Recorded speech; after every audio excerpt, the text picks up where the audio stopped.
tu seras sur le Tour de France. Oui. Oui. Pour quelle raison? Eh ben, tout simplement parce que je serai arbitre sur le Tour de France. Arbitre, c'est les commissaires. Hein, c'est commissaire. Alors les commissaires, c'est les internationaux, et puis les arbitres fédéraux nationaux, ce sont des arbitres. Alors quel sera ton rôle? Alors mon rôle sera, donc je suis arbitre complémentaire sur ce Tour de France, et mon rôle sera de faire signer les coureurs au départ, dans un premier temps. En suivant, je serai dans la voiture balai, et puis après, s'il y a d'autres fonctions à faire sur le Tour de France, je serai à disposition des commissaires internationaux.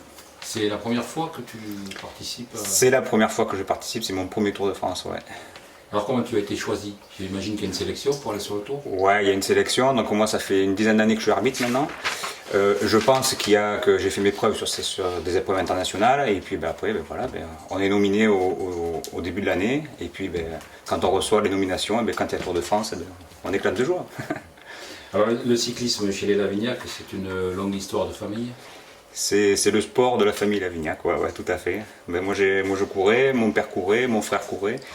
Donc voilà. Tu as couru en quelle catégorie? Donc moi j'ai fait 11 ans de première catégorie à la Fédération Française de Cyclisme. Tu as eu quelques titres d'ailleurs? J'ai eu quelques titres de champions départementaux, champions régionaux. Et puis après j'ai gagné quelques belles classiques, ouais. Ton frère aussi? Mon frère aussi, ouais.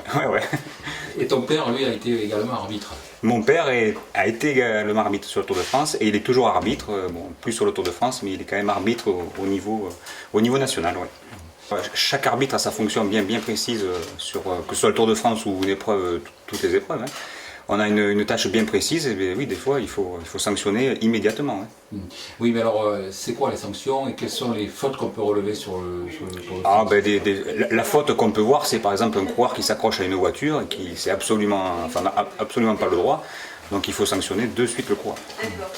Mais il n'y a pas d'indulgence de la part des commissaires parfois, notamment sur les coureurs qui arrivent hors délai? Ah oui, donc les coureurs qui arrivent hors délai, c'est une grande question. Oui. Alors c'est vrai que le règlement sur le Tour de France est un peu différent que sur les autres épreuves, puisqu'il y a un règlement bien particulier par rapport à la moyenne pour faire les délais, le temps du délai. Alors un contre-la-montre comme celui de Bergerac, un coureur qui l'a reconnu disait qu'on ne pouvait pas le faire en dedans, parce que sur un parcours aussi dur et aussi long, si on le fait en dedans, on risque de ne pas être à Paris le lendemain. Bien sûr, parce que sur un contre-la-montre, il y a des délais. Donc celui qui va le faire en touriste, entre guillemets, il ne va pas rentrer dans les délais, et là, oui, il sera mis hors course. Ouais.